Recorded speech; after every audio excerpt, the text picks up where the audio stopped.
السلام عليكم ورحمة الله وبركاته. بسم الله الرحمن الرحيم. الحمد لله نحمده ونستعينه ونستغفره ونؤمن به ونتوكل عليه ونعوذ بالله من شرور أنفسنا ومن سيئات أعمالنا. من يهده الله فلا مضل له ومن يضلله فلا هادي له. ونشهد أن لا إله إلا الله وحده لا شريك له. ونشهد أن سيدنا ونبينا ومولانا محمدا عبده ورسوله أرسله الله إلى الناس كافة بالحق بشيرا ونذيرا وداعيا إلى الله بإذنه وسراجا منيرا. أما بعد فأعوذ بالله من الشيطان الرجيم. بسم الله الرحمن الرحيم.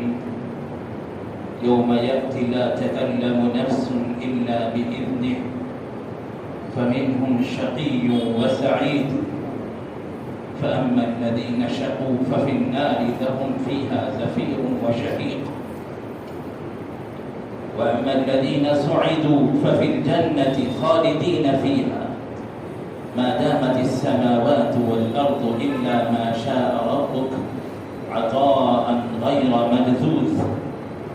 وقال النبي صلى الله عليه وسلم: الكيس من دان نفسه وعمل لما بعد الموت، والعاجز من أتبع نفسه هواها وتمنى على الله الأماني. وقال صلوات ربي وسلامه عليه: اذكروا محاسن موتاكم، أو كما قال صلى الله عليه وسلم. معزز اور موقر حضرات صدور محترمین اور لائق و فائق معزز حضرات علماء کرام اور حضرت سعید الملت قدس سرہ کے معزز خلفاء، محترم سامعین، بزرگان دین، میرے دوستوں اور بھائیوں اور ملت اسلامیہ کے نوجوانوں، امام احمد ابن حنبل رحمۃ اللہ علیہ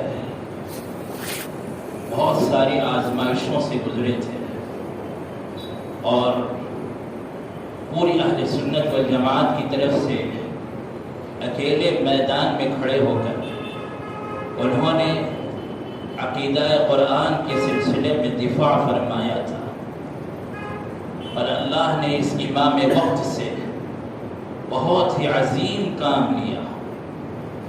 ان کا مبتدعہ سے ہمیشہ مقابلہ رہا. تو حضرت رحمۃ اللہ علیہ فرمایا کرتے تھے، امام احمد ابن حنبل رحمۃ اللہ علیہ فرمایا کرتے تھے کہ اگر مبتدعین اور اہل سنت میں کوئی فرق کرنا چاہے تو فرق و امتیاز ہمارے جنازوں سے ہوگا.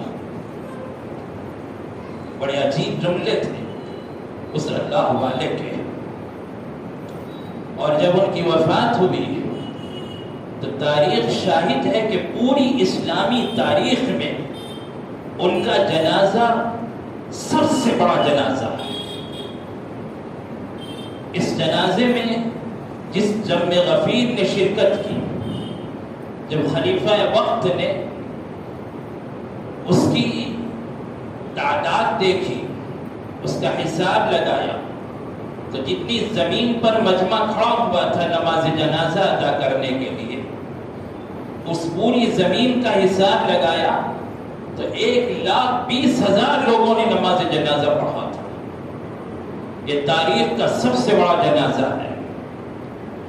حضرت امام احمد ابن حنبل رحمۃ اللہ علیہ کے اس جنازے کو دیکھ کر ہزاروں غیر مسلموں نے کلمہ پڑھا. امام احمد ابن حنبل رحمۃ اللہ علیہ کے اس جملے سے اس بات کی تائید ہوتی ہے کہ جو اللہ کے محبوب اور مقبول بندے ہوتے ہیں ان کے جنازوں سے ان کی محبوبیت کا اندازہ بخوبی لگایا جا سکتا ہے۔ اور میرے بھائیوں بزرگوں، یہ کوئی اصول نہیں ہے، اس لیے کہ تاریخ میں بہت سارے جنازے ایسے بھی ہیں کہ رات کی تاریکی میں چھپ کر چند افراد نے نماز پڑھی اور پھر تدفین بھی ہو گئی، جیسے سیدنا عثمان غنی رضی اللہ عنہ کا جنازہ ہے۔ یہ اصول نہیں ہے کہ جس جنازے میں لوگ کم ہوں وہ مقبول نہیں ہے، ایسا اصول نہیں، لیکن ایک بات تو سمجھ میں آتی ہے کہ جس میں لوگوں کی تعداد کثیر ہو وہ اللہ کی محبوبیت اور اللہ کے یہاں مقبولیت کی بہت بڑی دلیل ہے۔ جس شخصیت کے جنازے میں لوگ اتنے جمع ہوئے کہ شہر کی بڑی عیدگاہ چھوٹی پڑ گئی اور تنگ ہو گئی، جب میں غفیر ایسا عمر پڑا، یہ اللہ کی یہاں محبوبیت کی بہت بڑی دلیل ہے۔ اس سے بڑی دلیل اور کیا چاہیے؟ رسول اللہ صلی اللہ علیہ وسلم کا ارشاد گرامی ہے کہ اللہ رب العزت جب کسی سے محبت فرماتے ہیں تو حضرت جبرائیل علیہ السلام سے ارشاد فرماتے ہیں کہ جبرائیل فلاں بندہ میرا محبوب ہے، تم بھی اس سے محبت کرو۔ حضرت جبرائیل علیہ السلام اس بندے سے محبت فرماتے ہیں اور آسمانوں میں اعلان فرماتے ہیں کہ فلاں بندہ اللہ کا محبوب ہے، تم بھی اس سے محبت کرو۔ آسمان کے رہنے والے فرشتے اس بندے سے محبت کرتے ہیں، پھر اس کی محبت ہوتے ہوتے مخلوق کے دلوں میں ڈال دی جاتی ہے اور مخلوق اس سے محبت کرنے لگتی ہے۔ اس شخصیت کے جنازے میں لوگ اس عقیدت و محبت کے ساتھ میں ایسے امٹ آئے ہوں کہ بڑی عیدگاہ اپنی وسعتوں کے باوجود تنگ ہو جائے، یہ اللہ کے یہاں سے محبوبیت کی بہت بڑی دلیل اور اللہ کے یہاں سے محبوبیت کا ایک بہت ہی اونچا اعلان ہے جسے ہم نے اپنی آنکھوں سے دیکھا ہے۔ اور آج کی یہ مجلس اس لیے بلائی گئی ہے کہ میں سب سے پہلے آپ کو مجلس کے بلائے جانے کا مقصد سمجھا دوں تاکہ اس مجلس سے ہم ایسے استفادہ کر سکیں جو اس مجلس کا مقصد ہے۔ رسول اللہ صلی اللہ علیہ وسلم نے ارشاد فرمایا اذکروا محاسن موتاکم، کہ اپنے مرحومین کے محاسن، ان کی خوبیوں اور ان کے کمالات کا ذکر کرو، ان کا تذکرہ اس لیے کیا جائے تاکہ ان کی خوبیاں باقی رہیں اور ان کی خوبیاں نسلوں میں منتقل ہوں، آنے والی نسلیں ان کمالات پہ ڈھل جائیں اور ان کمالات کو اپنے اندر پیدا کرنے کی کوشش کریں۔ اس کے لیے رسول اللہ صلی اللہ علیہ وسلم نے اپنے مرحومین کے خوبیوں اور کمالات کا تذکرہ کرنے کا حکم دیا ہے، اور جو امیر شریعت ہوں، پیر طریقت ہوں، جو ولی کامل ہوں اور جن کی محبوبیت کا ایسا نظارہ ہماری آنکھوں نے کیا ہو، وہ پھول چنا گلستان سے اجل میں، وہ پھول چنا گلستان سے اجل میں، جس پھول کی خوشبو سے معطر ہے جہاں آج، وہ پھول چنا گلستان سے اجل میں، جس پھول کی خوشبو سے معطر ہے جہاں آج، وہ اسوہ اسلاف کی درخشندہ علامت، وہ اسوہ اسلاف کی درخشندہ علامت، اے خاک بتا تو نے چھپائی ہے کہاں آج، وہ اسوہ اسلاف کی درخشندہ علامت، اے خاک بتا تو نے چھپائی ہے کہاں آج، وہ اسلاف کا نمونہ، وہ ولایت کے اعلیٰ درجے پر فائز رہنے والا وہ استغنا اور اخلاص و للہیت کے پیکر، وہ تواضع انکساری کے مجسم اور وہ زہد و تقوی کے مجسم طبیعت کے مالک، اور خاموشی، متانت، سنجیدگی جن کے اندر کوٹ کوٹ کر بھری ہوئی تھی، ان کی شخصیت کے کن کن کمالات اور خوبیوں کا ذکر کیا جائے اور کون کون سی چیزیں بیان کی جائیں مختصر وقت میں، ظاہر سی بات ہے ان کمالات کو سمیٹنا، ان خوبیوں کو بیان کرنا ہم جیسے عاجزوں سے بالکل ناممکن ہے۔ آتی رہے گی تیرے انفاس کی خوشبو، آتی ہی رہے گی تیرے انفاس کی خوشبو، گلشن تیری یادوں کا مہکتا ہی رہے گا، آتی ہی رہے گی تیرے انفاس کی خوشبو، گلشن تیری یادوں کا مہکتا ہی رہے گا۔ آزادی ہند کے 2 سال بعد سن 1949 میں دسمبر کے مہینے میں حضرت سعید الملت نور اللہ مرقدہ کی ولادت باسعادت ہوئی ہے، جبکہ ابھی اس ملک میں جمہوریت کا بھی اعلان نہیں ہوا تھا اور جمہوری قوانین کا بھی نفاذ نہیں ہوا تھا۔ سن 1949 میں 1949 میں ابتدائی تعلیم آپ نے شہر کے مدرسہ اشاعت الحسنات میں، جو 150 سالہ قدیم ادارہ ہے اس شہر کا، یہاں آپ نے تعلیم حاصل فرمائی، اور پھر اس کے بعد چوک مسجد کے احاطے میں جو مدرسہ ہے، مدرسہ عربیہ دارالعلوم برنامبٹ، اس میں آپ نے تعلیم کا سلسلہ جاری رکھا، تحتانی اور وسطانی تعلیم آپ نے یہاں حاصل فرمائی۔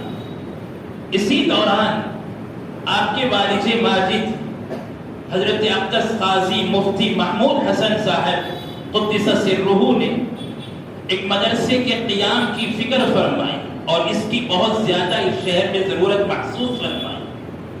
اکابرین اور اسلاف اور بزرگان دین اور اپنے مشائخ کے عین منشا کے مطابق اور اکابرین کے طرز پر ایک مدرسے کے قیام کی جب ضرورت محسوس ہوئی تو حضرت کے شیخ اور مرشد حضرت مصلح الامت حضرت مولانا شاہ وسیع اللہ صاحب قدس سرہ کے نام نامی کی طرف نسبت فرما کر ایک مدرسہ دینیہ وسیعۃ العلوم کے نام سے اسی مسجد میں شروع فرمایا۔ اتفاق کی بات ہے، یہ اتفاق ہے، حسن اتفاق ہے، بہت اچھا اتفاق کہ اس مسجد میں اس مدرسے کی بنیاد رکھی اور جس مدرسے سے حضرت اقدس سعید الملت قدس سرہ زندگی بھر منسوب رہے، جس کی بنیاد جس مسجد سے شروع ہوئی، اسی مسجد میں آج ہم ان کے محاسن و کمالات اور خوبیوں کو یاد کرنے کے لیے جمع ہیں۔ یہ سرزمین گواہ ہے، یہ مسجد کا احاطہ گواہ ہے کہ سن 1963 میں 1963 میں اس مسجد کے احاطے میں ایک استاذ اور ایک شاگرد کے ساتھ میں مدرسے کا آغاز کیا گیا۔ صرف چند ماہ گزرے تھے، چند ہی مہینوں میں اس مدرسے کے احاطے میں اتنے طلبہ جمع ہو گئے کہ مدرسے کا احاطہ تنگ پڑ گیا طلبہ کے لیے۔ جب جگہ تنگ ہو جائے تو پھر اہل خیر حضرات نے توجہ فرمائی اور ایک جگہ مختص فرمائی مدرسے کے لیے، اور پھر مدرسہ یہاں سے اس جگہ منتقل کر دیا گیا جہاں اب وسیعۃ العلوم مدرسہ موجود۔ اور اس مدرسے کی بنیاد جس اخلاص اور للہیت کے ساتھ رکھی گئی، اسی مدرسے میں آپ نے اعلیٰ تعلیم حاصل فرمائی اور یہیں سے سند فراغت حاصل فرمائی۔ چنانچہ حضرت سعید الملت قدس سرہ اس مدرسے کے اولین فارغین میں سے، اور آپ نے یہاں اپنے والد ماجد حضرت اقدس قاضی مفتی محمود حسن صاحب قدس اللہ سرہ العزیز سے شرف تلمذ حاصل فرمایا، اور آپ کے چچا حضرت اقدس مولانا مفتی نثار احمد صاحب قدس سرہ کے آپ شاگرد رشید رہے. یہاں سے فراغت کے بعد میں پھر آپ نے تدریسی خدمات یہیں سے شروع فرمائی. یہ آپ کی خدمات ہیں. اور اسی طرح فتویٰ نویسی کی مشق آپ نے یہیں سے شروع کی.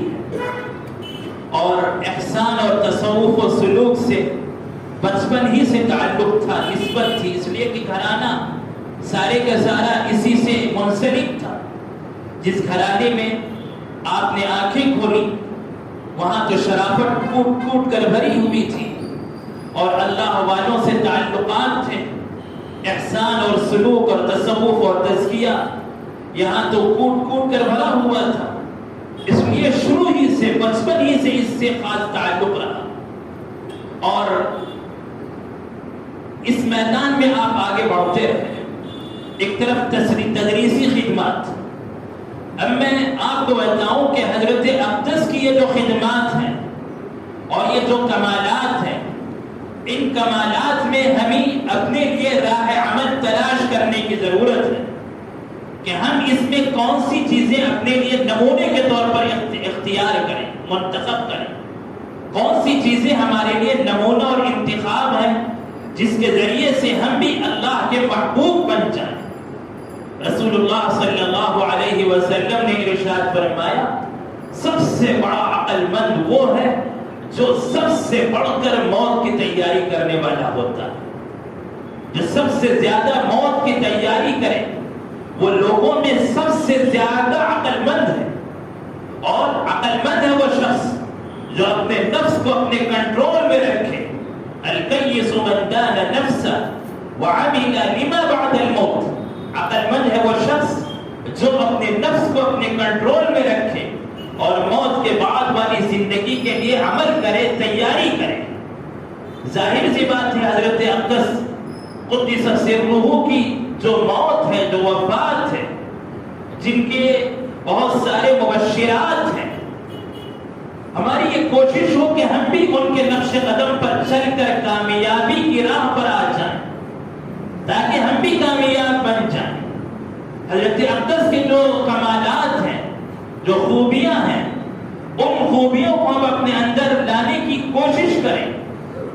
آپ نے جو تدریسی خدمات انجام دی ہیں، اس کے بعد پھر فتویٰ نویسی کے آپ نے اپنے والد ماجد سے اور اپنے چچا حضرت مولانا مفتی نثار احمد قدس سرہ سے ان کی نگرانی میں فتویٰ نویسی شروع فرمائی اور فتاوے کے جواب دیتے رہے.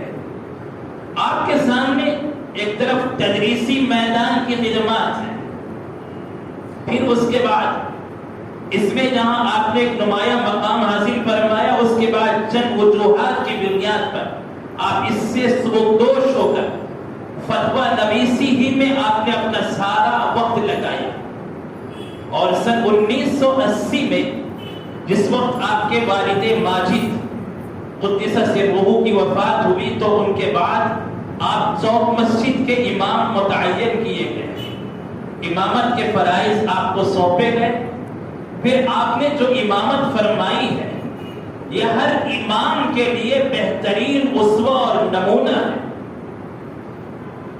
امامت کے فرائض، ذمہ داریاں آپ نے جس حسن و خوبی سے نبھائی وہ ہر امام وقت کے لیے، ہر امام مسجد کے لیے، تمام ائمہ امت کے لیے بہترین نمونہ ہے کہ ذمہ داریاں کیسے نبھائی جائیں اور ذمہ داری ہوتی ہے اور فرائض کیسے نبھائے جاتے ہیں. حضرت اقدس قدس سرہ کی آواز میں جو شیرینی تھی، جو حلاوت تھی، احسان و سلوک اور تصوف اور تزکیے کے میدان کے شہسوار ہونے کی وجہ سے جب آپ مصلی پر تشریف لاتے اور آپ کی مسحور کن آواز میں آپ تلاوت قرآن فرماتے، خصوصاً فجر کے سناٹے میں، تو عجیب دلکشی چوک مسجد کے در و دیوار گواہ رہیں گے. اور جن راستوں سے آپ چل کر آیا کرتے تھے وہ راستے گواہ ہوں گے. اس راستے کی مٹی اور کنکر گواہی دے گی، اس راستے کے گھر اور در گواہی دیں گے، اس راستے کے دروازے اور کھڑکیاں گواہی دیں گی کہ اس اللہ والے کے چال اور ڈھال میں کتنا تواضع ہے، کتنی عاجزی ہے، کتنی انکساری ہے. وہ اللہ کے دربار میں اللہ کے بندوں کی امامت کرنے کے لیے کس تواضع کے ساتھ میں تشریف لا رہے ہیں، اور ان کے چلنے کا کیا انداز ہے، کیا متواضعانہ چال ہے. وعباد الرحمن الذین یمشون علی الارض ہونا. بڑی عجیب بات ہے. تعالی شانہ نے عباد الرحمن کی جب خصوصیات اور صفات بیان فرمائی تو ان میں سب سے پہلے ان کے چلنے کا ذکر فرمایا. ان کی راتوں کی نمازیں، ان کے سجود و رکوع، ان کی آہوزاری، ان کا انفاق فی سبیل اللہ، ان کا تقوی، ان کے ورع، ان کا زہد اور گناہوں سے ان کی دوری، اور بیوی بچوں کے ساتھ ان کے تعلقات، یہ سب بات ہے، سب بات ہے. عباد الرحمن کی جتنی صفات اللہ نے سورہ فرقان میں بیان فرمائی ہیں، ان میں ساری صفات تو بعد میں ذکر کی گئی، سب سے پہلے کس صفت کا ذکر فرمایا؟ وعباد الرحمن الذین یمشون علی الارض ہونا. اللہ کے بندے، خاص بندے جو خاص صفات رحمانیت کے مالک ہیں، جن کے اندر اللہ کی محبوبیت والی صفات ہیں، ان کی چال ڈھال بتلاتی ہے. یمشون علی الارض ہونا، کہ وہ زمین پر عاجزی اور انکساری کے ساتھ چلتے ہیں.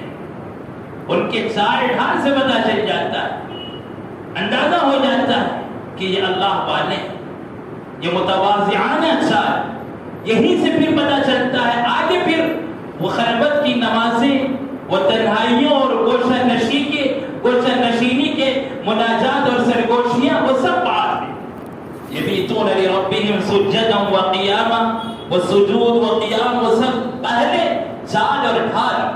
میں اپنا واقعہ بتلاتا ہوں.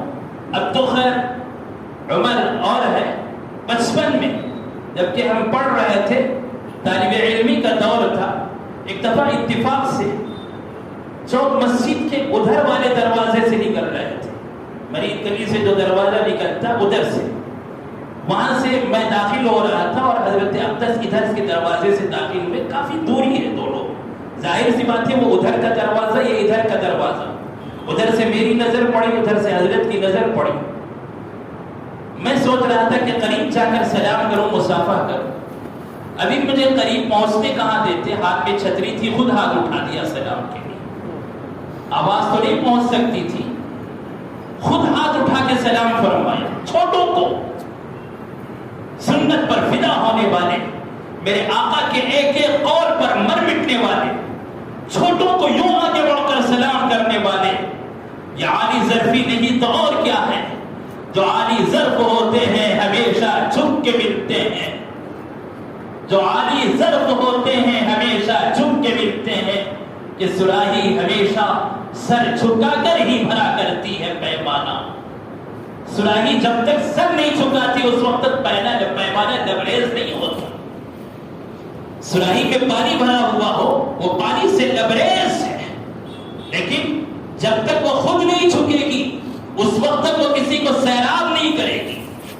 سراہی سر جھکاتی ہے پھر پیمانے کو لبریز کرتی ہے.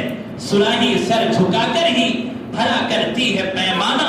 بالکل اسی طرح جو اللہ والے اللہ کی محبت سے لبریز ہوتے ہیں، جن کے دل اللہ کی محبت سے آباد ہوتے ہیں، جن کی خلوتیں اللہ تعالیٰ کی مناجات اور سرگوشیوں سے آباد رہتی ہیں، جن کی تنہائیاں اللہ تعالیٰ سے سرگوشیاں کرنے میں گزرتی ہیں، جن کی زندگیاں سنت رسول کے مطابق ڈھل جاتی ہیں، وہ ایسے ہی جھکے رہتے ہیں. ان کا دل محبت الہی سے بھرا ہوتا ہے اور وہ پھر اس محبت سے خلق خدا کو سیراب کرتے چلے جاتے ہیں. سن 1980 سے آپ نے امامت کے جو ذمہ داریاں سنبھالی، 2017 تک آپ نے بحسن خوبی ان ذمہ داریوں کو نبھایا. اور جب حضرت نماز پڑھایا کرتے تھے، آپ میں سے شاید بہت سارے لوگوں نے محسوس کیا ہوگا، رمضان المبارک کے وتر کی نماز آج تک بھی کانوں میں رس گھولتی ہے. جب حضرت نماز پڑھانے کے لیے وتر میں کھڑے ہوتے اور وتر کی نماز میں جو تلاوت فرماتے اور اس تلاوت میں جو سوز و گداز ہوتا، جو شیرینی اور حلاوت ہوتی، جو مٹھاس ہوتا، اس سے محسوس ہوتا کہ وہ بالکل اللہ کے سامنے کھڑے ہو کر ایسے گفتگو کر رہے ہیں کہ سامعین اور مصلیوں میں سے ایک ایک کے دل کو وہ اللہ سے جوڑتے چلے جا رہے ہیں. جیسے ابھی پڑھا نعت میں کہ ان کے تار اللہ سے جوڑ دیے جاتے ہیں، نماز میں تلاوت سے اللہ سے ایسے تار جڑ جاتے تھے. اور یہ کیوں؟ آپ نے شاید محسوس کیا ہو یا نہ کیا ہو، ہماری نمازیں اور ہیں اور حضرت کی نماز ہی کچھ اور تھی. ہماری نمازوں کا حال ہی کچھ اور ہے اور حضرت کی نماز کا حال ہی کچھ اور تھا. جو اللہ کا بندہ ایسی نماز پڑھے وہ ولی کامل نہیں تو پھر کیا ہے؟ رمضان المبارک کی 20 رکعات تراویح اور 40 سجدے، ہر سجدہ اللہ کے قریب کرتا ہے، ہر سجدہ اللہ کے قرب سے نوازتا ہے. مصلیوں میں لوگ نماز تو پڑھتے ہی ہیں، لیکن جو قرب اس اللہ والے کو ملا ہوگا 40 سجدوں کے بعد میں اور اس قرب خداوندی کے بعد جب وہ وتر کی نماز پڑھانے کے لیے کھڑے ہوتے ہیں، اس میں جو جوش و بلبلہ، جو محبت الہی میں ڈوبی ڈوبی آواز نکلتی ہے، شاید مجلس میں بہت سارے لوگ بلکہ پوری مجلس اس بات کی گواہی دے گی. حضرت کے پیچھے نماز پڑھنے والے اب وہ آواز کہاں سے لائیں، اب وہ سوز و گداز کہاں سے لائیں، وہ حضرت کی آواز کی شیرینی کہاں سے لائیں، جو شیرینی وتر کی نماز میں خاص طور پر محسوس ہوتی تھی اور عام نمازوں میں بہت زیادہ محسوس ہوتی تھی. وہ جو قرب الہی کے بعد میں وتر کی ادائیگی کے لیے اللہ کی بارگاہ میں کھڑے ہوتے اور وہ نماز ادا فرماتے تو اس وقت خوب محسوس ہوتا کہ اللہ کا یہ بندہ اللہ کے کتنے قریب پہنچ چکا ہے. نماز تراویح کے ان سجدوں نے انہیں کہاں پہنچا دیا، اللہ کے کتنے قریب تک پہنچا دیا. ہمیں وہ قرب کہاں، ہمیں وہ مناجات اور وہ سرگوشیوں کی لذت کہاں، ہمیں وہ لذت قرب کہاں جو لذت اللہ کے اس بندے کو حاصل ہوتی. ہاں یہ اللہ والے میرے حضرت، میرے شیخ اور مربی حضرت اقدس عارف باللہ محب الامہ حضرت شاہ اہل اللہ صاحب دامت برکاتہم وعمت فیوزہم بار بار فرماتے کہ اللہ والے لفٹ کی طرح ہے. جیسے لفٹ میں آپ سوار ہو جائیں اور آپ کو 27ویں 30ویں 40ویں منزل پر جانا ہے، آپ لفٹ پر سوار ہو گئے، ایک بٹن دبایا، آپ سیدھے یوں اوپر چلے گئے. آپ نے لفٹ سے اپنی نسبت قائم کی، لفٹ سے اپنا تعلق قائم کیا. اس لفٹ نے آپ کو زمین کی پستیوں سے کتنی بلندی تک پہنچا دیا.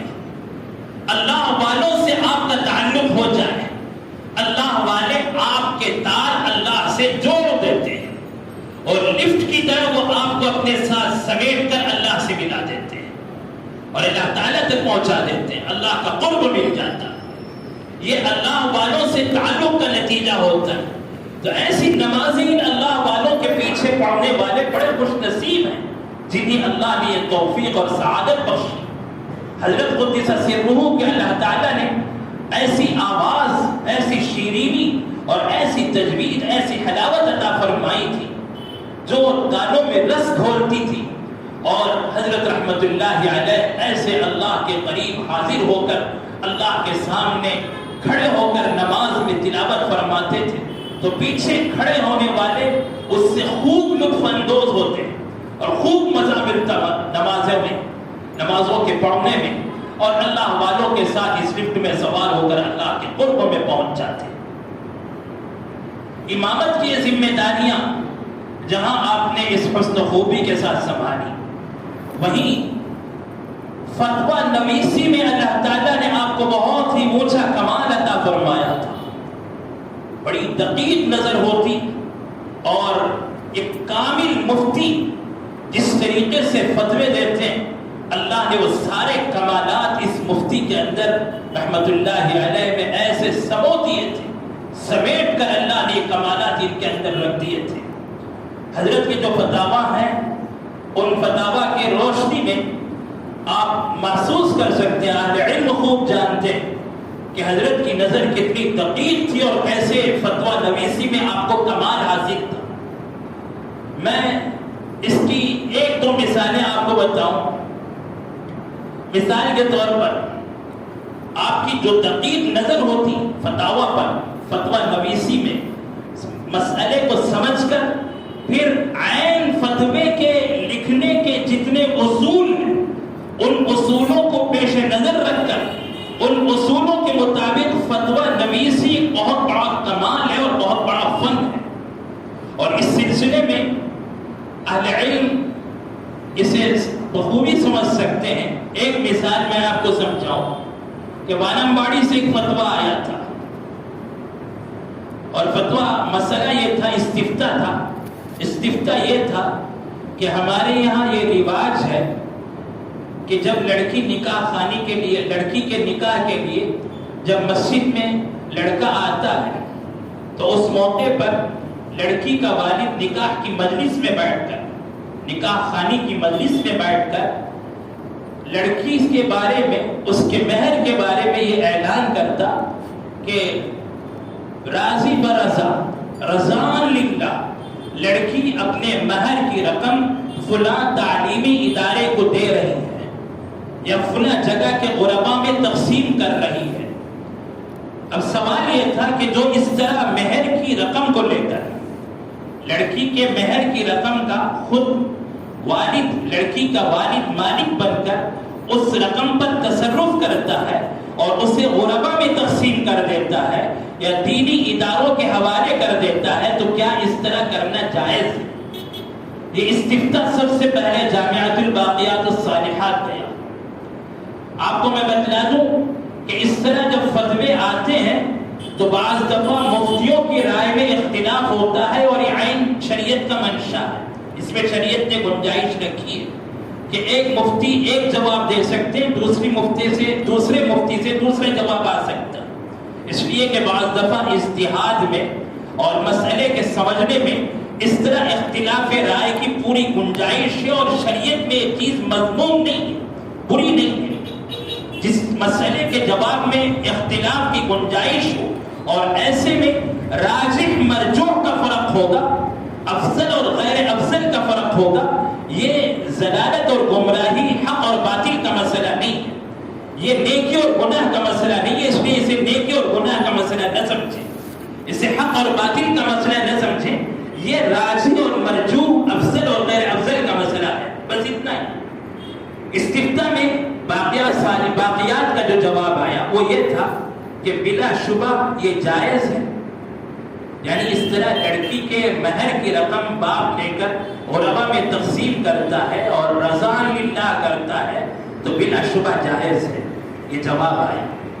اور پھر جب اس جواب سے سائل کو اطمینان نہیں ہوا تو سائل نے پھر دوبارہ یہ مسئلہ اور تفصیل سے لکھ کر یہاں حضرت کے دارالفتاء کو روانہ فرمایا، جو مدرسہ دینیہ وسیعۃ العلوم کا دارالفتاء ہے، یہاں یہ مسئلہ آیا۔ حضرت نے اس مسئلے کا جواب بڑا تفصیلی تحریر فرمایا، اس میں حضرت نے بڑی تفصیل سے حضرت اقدس مفتی محمد شفیع صاحب قدس سرہ کے حوالے سے، ان کی تفسیر کے حوالے سے، حضرت حکیم الامت مولانا تھانوی قدس اللہ سرہ العزیز کے اقوال کی روشنی میں، اور پھر حدیث شریف لا يحل مال امرئ الا بطیب نفس منه، اس حدیث پاک کی روشنی میں حضرت نے اس کے عدم جواز کا فتویٰ دیا، گویا باقیات الصالحات کے فتوے سے اتفاق نہیں فرمایا۔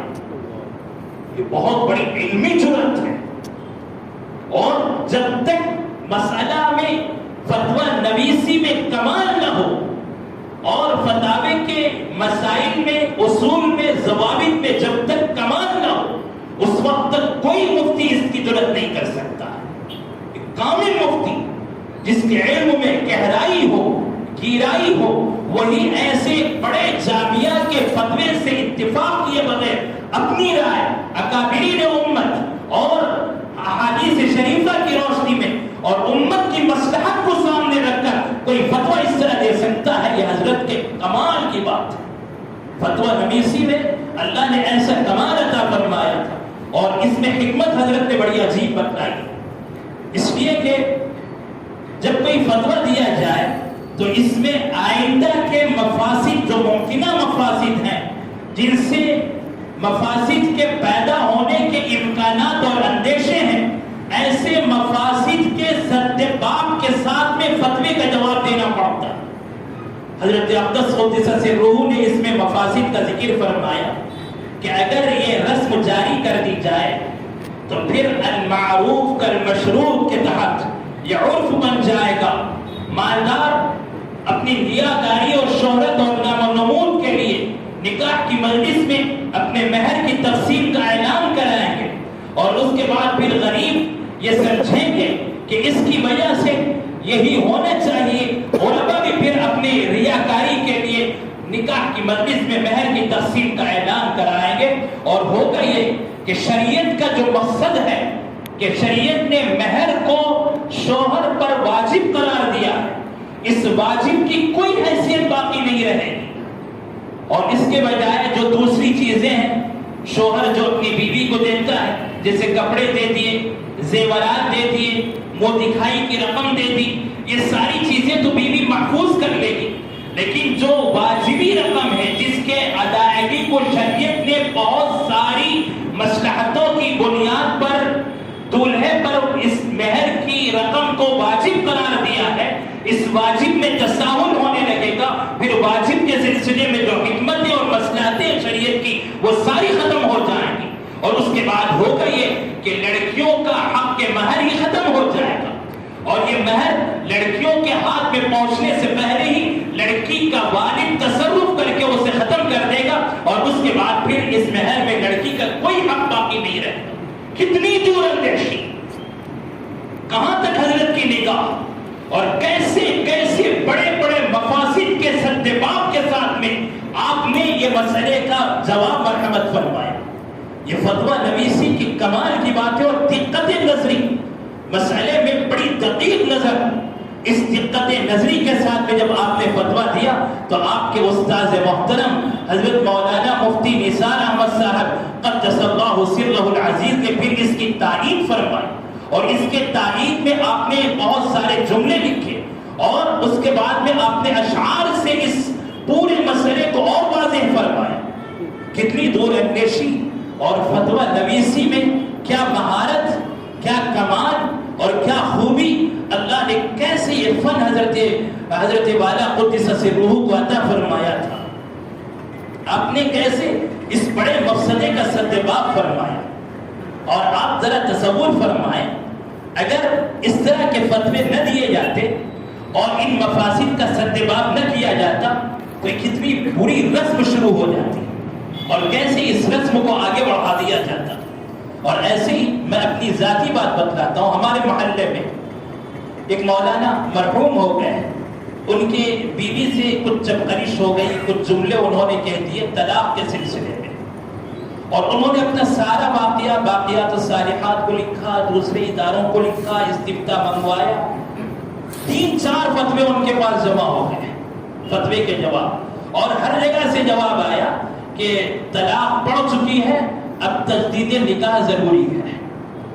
یہی مسئلہ حضرت کے یہاں پہنچا، یہی مسئلہ حضرت کے یہاں بھی آیا، اور ان کو ضرورت تھی، وہ ضرورت کے تحت انہوں نے سوال بنا کر 4-5 دارالفتہ میں روانہ فرمایا، ہر جگہ سے فتویٰ یہی آیا کہ طلاق پڑ چکی ہے اور تجدید نکاح ضروری ہے۔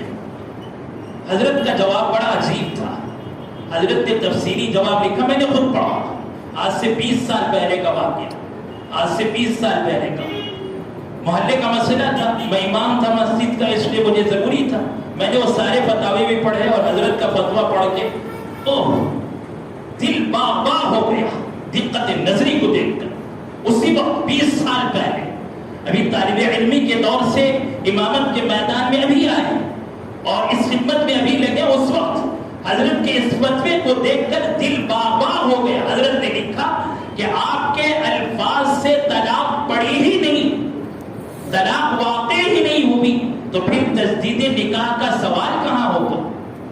آپ نے اسے پوری تفصیل سے سمجھایا، اور پھر اس سوال میں اور ان کے جملوں میں جو دقیق مسائل تھے، حضرت نے وہ دقیق مسئلہ لکھا، یعنی ایک ایک لفظ پر، یعنی جواب جب دے رہے ہیں اس مسئلے کا تو اس موقع پر ایک ایک لفظ کو غور سے پڑھ کر، ایک ایک لفظ کی تحقیق کر کے اس دقت نظری کے ساتھ میں ایسا جواب دینا کہ 4 دارالفتاء کے جوابات ایک طرف اور ایک دارالفتاء کا جواب ایک طرف، اور یہ ایک جواب سب سے زیادہ وزنی تھا۔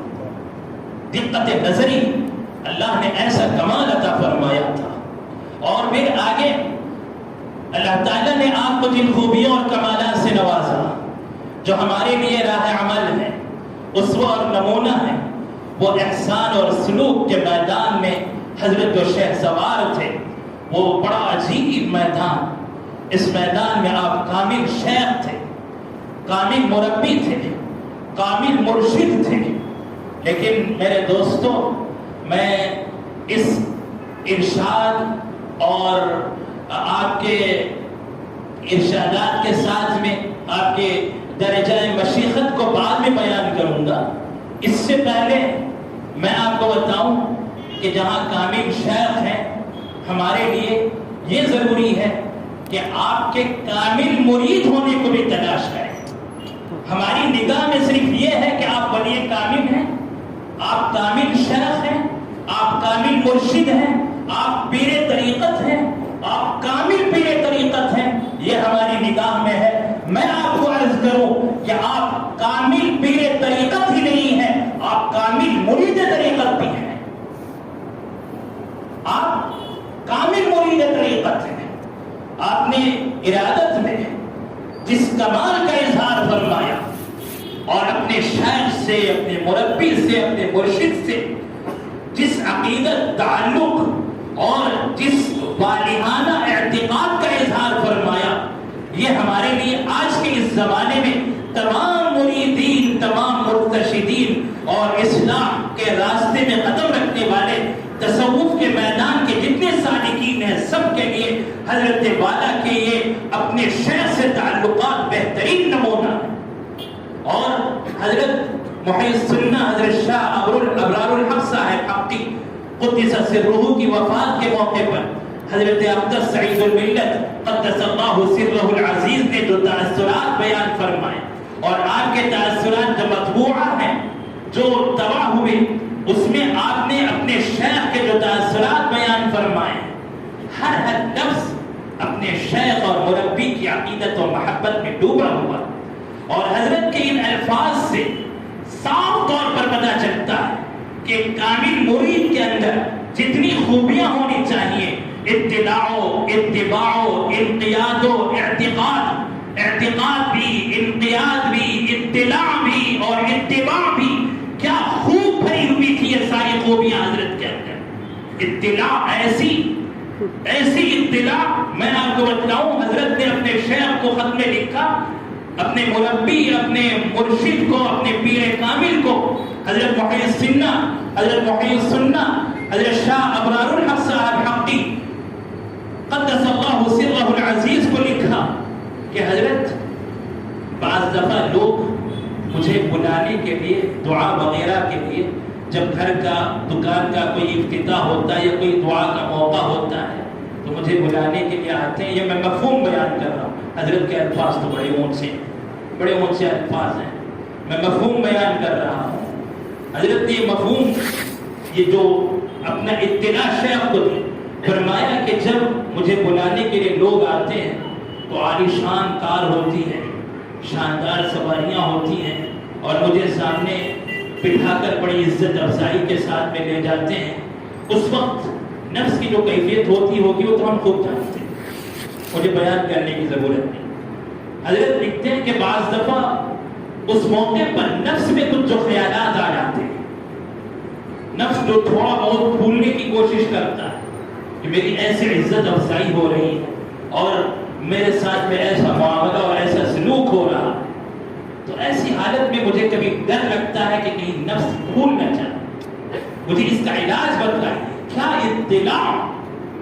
اتباع کی نیت سے، اب آپ اندازہ لگائیں یہ مرید کس طرح اپنے نفس کی نگرانی کر رہا ہے اور اندیشہ ہے کہ نفس یہاں سرکشی کر رہا ہے، اس کی اطلاع اپنے شیخ کو دے رہے ہیں اور پورے درد کے ساتھ میں شیخ سے اس کا علاج پوچھ رہے ہیں کہ اس روحانی بیماری کا علاج کیا ہے۔ ایک مثال ہے، ایسے سینکڑوں مثالیں حضرت کے خطوط میں آپ کو مل جائیں گے اور حضرت کے طرز میں آپ کو مل جائیں گے۔ اور اتباع کا عالم تو آپ جانتے ہی، اپنے شیخ کی اتباع کس طریقے سے ہوتی تھی، یہ کامل اتباع اور اطلاع۔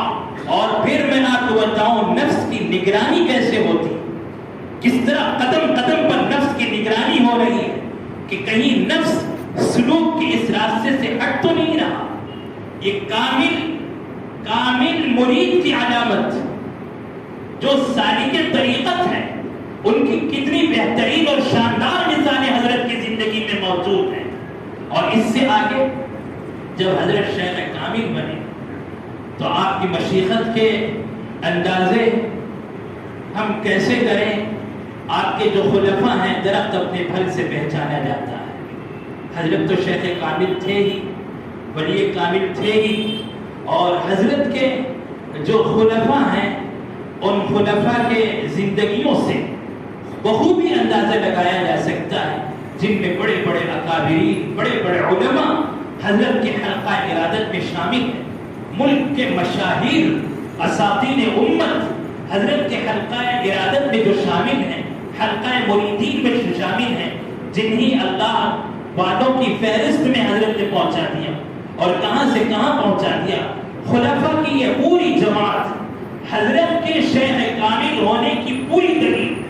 اور ایک مثال آپ کے اس شہر کے مولانا جو جنت البقیع میں اپنی آخری آرام گاہ میں آرام فرما رہے ہیں، اس اللہ والے کی زندگی کتنی پاکیزہ زندگی گزری ہوگی، جو حضرت کے خلیفہ ہیں، جنہیں حضرت نے اپنی خلافت سے نوازا، مدینہ منورہ میں سفر عمرہ میں، جن کو گویا پہلے سے اطلاع تھی، گویا انہوں نے پہلے سے اس کا اندازہ اپنے محبین میں، اپنے اہل خانہ میں ظاہر بھی فرما دیا تھا کہ اس سفر عمرہ میں شاید میری وفات مدینہ پاک میں ہو جائے۔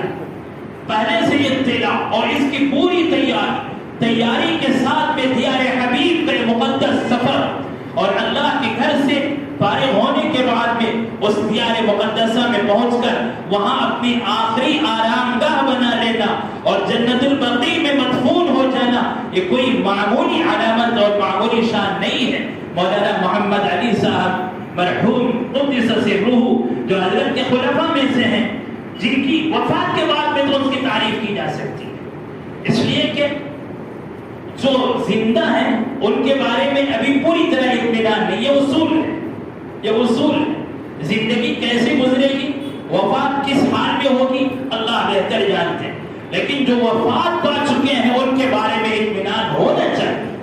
اس لیے میں مثال مرحوم کی دے رہا ہوں۔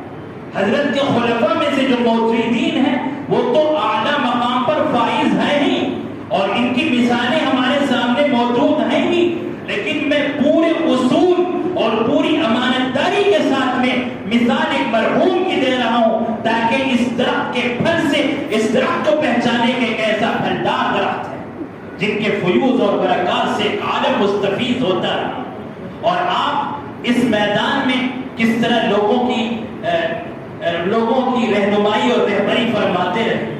حد تو یہ ہے کہ جس وقت آپ کے حیات مبارکہ کا آخری دن تھا، اتوار کا دن، اس دن صبح میں بھی فجر کے بعد میں آپ کے مریدین اور آپ کے متوسلین اور آپ سے مستفیض ہونے والوں کا ایک جمع غفیر، ایک بڑا ہجوم حضرت کی خدمت میں موجود تھا، اور حضرت انہیں اپنے فیض سے مستفیض فرماتے رہے اور اپنے علوم سے، اپنے معارف سے، اپنے اس چشمہ فیض سے انہیں سیراب فرماتے رہے۔ آخری دن بھی آپ اپنے اس چشمہ معرفت سے، اس نور معرفت سے اپنے مریدین کو منور فرماتے رہے اور اس چشمہ معرفت سے سیراب فرماتے رہے۔ آخری دم تک آپ اس عظیم مشغلے سے منسلک رہے۔ یہ تو صبح کی بات ہے، جس رات میں عشاء کے بعد، عشاء کی نماز سے پہلے اذان ہو چکی تھی، اذان کے بعد میں تقریباً 8:20 8:25 پر یہ حادثہ، اس وقت حضرت کی کا سر ایک طرف پھلکا اور پھر اس کے بعد تحقیق شروع ہوئی اور اس کے بعد حضرت کی وفات کا یقین ہوتے ہوتے 8:45 بجے. تو 8:20 8:25 کے بعد سے وہ سلسلہ شروع ہوا اور پھر اس کے بعد توثیق ہو گئی حضرت کے وفات کی. اس دوران میں تو عشاء کا وقت تھا، عین عشاء کا وقت تھا. اس دن عشاء سے پہلے، مغرب سے پہلے، عصر کے بعد اب آپ بتائیں چند گھنٹوں کے یہ فاصلہ، چند گھنٹوں کے اس فاصلے میں بھی حضرت اقدس قدس سرہ کے یہاں اس ملک کے مشہور عالم دین، صاحب تحفۃ النساء اور دارالعلوم دیوبند کے رکن شورا، حضرت جامعۃ الامام ابو حنیفہ رحمۃ اللہ علیہ کے محتمم اور بانی بنگلور کے حضرت مولانا مفتی شفیق صاحب دامت برکاتہم، جو تبلیغی سفر پر اس دن یہاں تشریف لائے تھے اور اسی دن حضرت سے عصر بعد ملاقات کے لیے مجلس میں بیٹھے ہوئے تھے. اور حضرت کی دلچسپی امت کے مسائل سے دیکھیے، بہت دیر تک حضرت ان سے تبلیغی مسائل کے بارے میں گفتگو فرماتے رہے، احوال پوچھتے رہے، ان سے جوابات سنتے رہے. بہت دیر تک حضرت اسی مشورے میں مصروف رہے.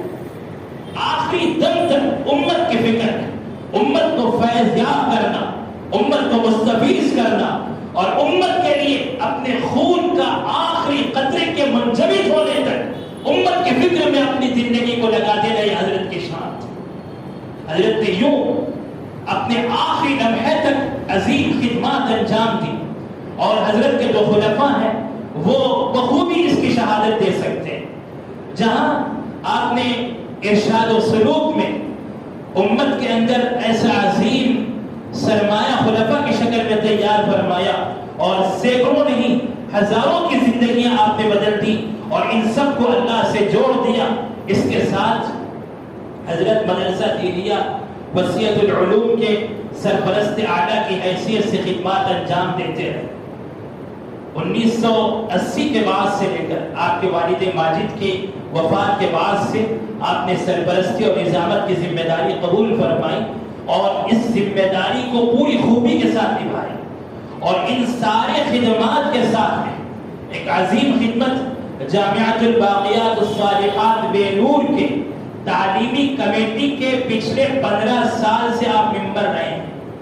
اور ان خدمات کے ساتھ میں سن 1440 میں، آج سے 3-4 سال قبل شعبان کے مہینے میں، حضرت مولانا یعقوب صاحب شانوی قدس سرہ کی وفات کے بعد، امیر شریعت وفات کے بعد میں حضرت سعید الملت قدس سرہ کو امیر شریعت منتخب کیا گیا باتفاق آراء. جب آپ امیر شریعت منتخب ہوئے تو اس کے بعد امت میں جو حالات آئے بڑے عجیب حالات تھے. لاک ڈاؤن کا زمانہ تھا. آپ کو شاید اس کا زیادہ اندازہ نہ ہوا ہو، مجھے خوب اندازہ ہے کہ جس وقت یہ حالات لاک ڈاؤن میں کورونا کے عنوان سے امت میں پورے عالم میں رونما ہوئے، اس وقت امت کے سامنے بڑے عجیب مسائل کھڑے تھے. مسجدوں میں آنے کی اجازت نہیں تھی. ایک امیر شریعت تمل ناڈو ہونے کی حیثیت سے آپ نے اس وقت جو ذمہ داری نبھائی ہے، شاید آپ میں سے بہت کم لوگ اس کا اندازہ لگاتے ہوں گے کہ جس موقع پر جمعے کی جماعت کا مسئلہ کہ گھر میں جمعے کی نماز اکیلے پڑھیں یا جماعت کے ساتھ پڑھیں، جماعت کرنے کی اجازت ہے یا نہیں ہے، عام نمازوں کی جماعتیں کیسے کی جائیں، اور اسی طریقے سے عیدین کے مسائل، جمعے کے نازک مسائل، عیدین کے نازک مسائل، خاص لاک ڈاؤن کے سلسلے میں حضرت نے فقہ و فتاوی کی روشنی میں مکمل طور پر امت کی رہنمائی اور رہبری فرمائی. اور امیر شریعت ہونے کی حیثیت سے آپ نے اس عمارت کی پوری ذمہ داری نبھائی، پوری ذمہ داری. یعنی آپ نے امت کی ایسی رہبری فرمائی کہ جتنے نئے اور جدید مسائل اس وقت امت کے سامنے کھڑے تھے، آپ نے ایک ایک مسئلے کی فقہ و فتاوی کی روشنی میں، کتاب و سنت کی روشنی میں توضیح فرمائی اور امت کو رہنمائی فرمائی کہ ہاں جمعے کی جماعت کا یہ مسئلہ اور جمعے کی نماز کا یہ مسئلہ، عیدین کے یہ مسائل، عیدین کی نماز پڑھنے کا یہ طریقہ، سارے مسائل کھول کھول کر امت کے سامنے بیان فرمائے۔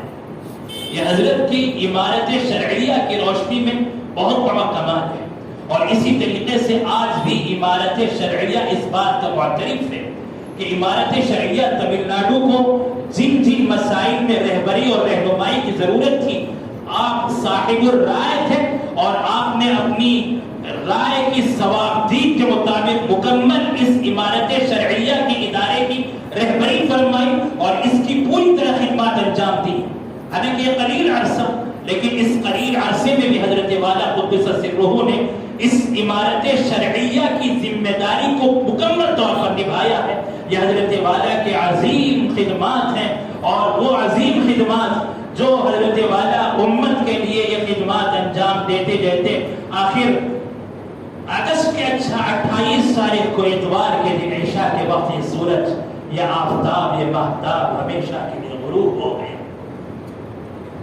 اور جس روز یہ سورج غروب ہوا، یہ آفتاب و مہتاب دنیا سے روپوش ہوا اور اللہ کے جوار رحمت میں پہنچ گئے۔ میری والدہ ماجدہ، اللہ ان کی عمر میں برکت نصیب فرمائے، انہوں نے خواب بیان فرمایا کہ میں نے خواب دیکھا ایک ہوائی جہاز اڑ رہا ہے، اور وہ ہوائی جہاز سے لگتا ہے کہ گرنے کے قریب ہے۔ واقعی حضرت کی اڑان ایسی ہی تھی، اسے ہوائی جہاز سے تعبیر کیا جائے تو کوئی کم نہیں، لیکن خواب کی تعبیر آنے سے پہلے اندازہ نہیں تھا کہ اتنا بڑا حادثہ اس خاندان کے ساتھ ہونے والا۔ خاندان نہیں، شہر کے ساتھ نہیں، ضلع کے ساتھ نہیں، صوبے کے ساتھ نہیں، پورے جنوب کے علاقے کے ساتھ نہیں، پورے ملک کے ساتھ نہیں، پوری ملت اسلامیہ بلکہ پورے عالم کے ساتھ اتنا بڑا حادثہ ہونے والا تھا، اس کا اندازہ نہیں تھا۔ کوئی بڑا سا جہاز گرنے کے قریب ہے، اور اندر سے شاید پیلٹ کی آواز آ رہی کہ تم باہر آ جاؤ، گھر کے دروازے کھول دو، یہ جہاز گرنے والا ہے۔ میری والدہ فرماتی ہے کہ میں گھر چھوڑ کر باہر آ گئی۔ عورت کا باہر نکلنا، عورت کا باہر نکلنا کتنے بڑے حادثے کی دلیل ہے۔ باہر آ گئی اور پھر اس کے بعد آنکھ کھل گئی۔ صبح میں میری بڑی بہن سے خواب ذکر کیا تو بڑی بہن نے تعبیر بیان کی کہ اسی طرح کے خواب مجھے اس سے پہلے دکھائی دیے۔ تو چند دنوں کے بعد میں دارالعلوم دیوبند سے ایک بڑے حضرت کے وفات کی خبر آئی۔ اب یہ خبر شاید ہمارے خاندان ہی کے کسی فرد کی ہو، لیکن پتہ نہیں کون ہے۔ یہ 2-3 روز پہلے کا خواب ہے، اور اسی کے بعد میں جب یہ حادثہ پیش آیا تو خواب کی تعبیر کے طور پر میرے سامنے یہ بات آئی کہ حضرت کی وفات کا یہ سانحہ صرف خلفاء کے لیے نہیں، صرف علماء کے لیے نہیں، صرف حضرت کے مریدین کے لیے نہیں، صرف حضرت کے مدرسے کے طلباء کے لیے نہیں، حضرت کے شہر میں رہنے والے صرف مردوں کے لیے نہیں، یہ حادثہ مردوں کے ساتھ عورتوں کے لیے بھی اتنا بڑا حادثہ کہ ہم دیکھتے ہیں کہ گھروں میں بیٹھی ہوئی عورتیں سسک رہی ہیں، گھروں میں بیٹھی ہوئی عورتیں حضرت کے حادثہ وفات پر سسک کر رو رہی ہیں، جنہیں کبھی حضرت کو دیکھنے کا اتفاق نہیں، جنہیں کبھی حضرت کی مجلس میں آنے کا اتفاق نہیں، جنہیں کبھی حضرت کی آواز سننے کا اتفاق نہیں، وہ عورتیں بلک بلک کر رو رہی ہیں اور کہہ رہی ہیں کہ ہمیں بہت بڑی چیز کے چھن جانے کا احساس ہوتا کہ بہت بڑی چیز چھن گئی۔ اور آج بھی اگر حضرت کے ان خوبیوں، کمالات اور حیات و خدمات کی اس روشنی کو سننے اور دیکھنے کے لیے اگر عورتوں کا ایک بڑا مجمع یہاں جمع ہے تو شاید وہی خواب کی تعبیر ہو۔ کیا ہو نہیں سکتا کہ وہ جہاز جو اتنی اونچائی پر پرواز کر رہا تھا آخر وہ ہمیشہ ہمیشہ کے لیے اس مقبرے میں آرام گاہ میں پہنچ گیا۔ اللہ تعالی حضرت کو خوب مغفرت سے مالا مال فرمائے، مغفرت تامہ فرمائے، غریق رحمت فرمائے۔ اللہ حضرت کے شایان شان انہیں اجر جزیل عطا فرمائے، اور اللہ رب العزت جنت الفردوس میں انہیں درجات عالیہ نصیب فرمائے، اور ان کے جو اخلاف ہیں، جو ان کے جانشین ہیں، اللہ تعالیٰ ان سے حضرت کی وہی خدمات پھر لے لے. وَمَا ذَلِكَ عَلَى اللَّهِ بِعَزِيزٍ. حضرت مولانا رشید احمد سعدی زیدہ مزدہم اور حضرت مولانا ابرار الحق صاحب زیدہ مزدہم، یہ جو حضرات ہیں حضرت کے فرزندان رشید اور حضرت کے جو جانشین ہیں، ان سے ہماری امیدیں وابستہ ہیں. اور اللہ کے لیے کوئی مشکل نہیں ہے کہ وہ حضرت کے ان تابناک خدمات کو زندہ رکھیں گے. اور ہمیں امید ہے اور پہلے سے یہ ساری خدمات اللہ تعالیٰ ان سے لے رہے ہیں. امامت کی ذمہ داریاں، مدرسے کی ذمہ داریاں اور ارشاد اور سلوک و طریقت کے اس راستے میں حضرت نے جو کمالات دنیا کو عطا فرمائے ہیں، یہ ساری خوبیوں کے اللہ تعالیٰ نے ان کو بھی مالک بنائے. اور ان سے ہمیں امید ہے، وابستہ ہیں ان سے امیدیں کہ یقیناً اللہ ان سے وہ کام لیں گے. اور یقیناً حضرت کی دعائیں ان کے ساتھ ہیں، حضرت کی دعائیں ان کے ساتھ ہیں، حضرت کی نگاہیں ان پر ہیں. اور حضرت سے ان کا خاص تعلق ظاہر سی بات ہے ہی، چونکہ اس خاندان سے تعلق رکھتے ہیں اور حضرت کے جانشین ہیں، تو ان سے ہماری امیدیں وابستہ ہیں کہ یقیناً اللہ تعالیٰ ان سے وہ کام لیں گے. اور حضرت کے جو نقوش ہیں ان نقوش راہ کو یہ زندہ رکھیں گے. دعا فرمائیں کہ اللہ تعالیٰ ان سے وہ کام لے لے اور اللہ ان کو نعم البدل کے طور پر قبول فرما لے. اور حضرت کی وجہ سے جو خلا ہمارے سامنے دکھائی دے رہی ہے، اللہ تعالیٰ اس خلا کو پر کرنے کا اللہ انہیں ذریعہ بنا دے. اللہ حضرت کو اپنے جوار رحمت میں خاص جگہ عنایت فرمائے. اور حضرت قدس سرہ العزیز کے جو کمالات، جو خوبیاں اللہ تعالیٰ نے انہیں عطا فرمائی تھی، اس کا ایک شمع، ان کی تمنا تو دیوانگی ہے. اس پورے کمال کا، پوری خوبی کا ماننا تو دیوانگی، پاگل پن ہے، وہ تو نہیں مان سکتے. حضرت کا درجہ تو بڑا اونچا ہے. اس کا ایک ذرہ ہمیں مل جائے، اس محبت الہی کا ایک ذرہ، اس عشق الہی کا ایک ذرہ. اور حضرت کو اللہ تعالیٰ نے جو خوبیاں عطا فرمائی تھی، جو کمالات عطا فرمائے تھے، اس کا ایک شمع اللہ ہمیں بھی نصیب فرمائے تاکہ یہی چیز ہمارے لیے نجات کا ذریعہ بن جائے. آج کی اس مجلس میں حضرت کے نام نامی پر آپ سب حضرات یہاں تشریف لائے ہیں. میں نے اپنی زندگی میں بارہا حضرت کی برکتوں کا ملاحظہ کیا، بارہا. اور یہ نجی باتیں، ذاتی چیزیں ہیں، ذاتی چیزوں کو اس طرح کے عام مجلسوں میں بیان کرنا مناسب نہیں ہے. اس لیے میں اس مجلس میں اسے بیان کرنا مناسب بھی نہیں سمجھتا. حضرت تو صاحب کشف تھے. ابھی ایک حافظ صاحب ہیں جو امامت بھی کرتے ہیں. بہت سال پہلے، بہت سال کا مطلب 15 سال پہلے انہوں نے ایک واقعہ بتلایا کہ میں اپنے گھر سے باہر نکلا، ایک مرغی تھی، وہ بہت سجایا کرتی تھی.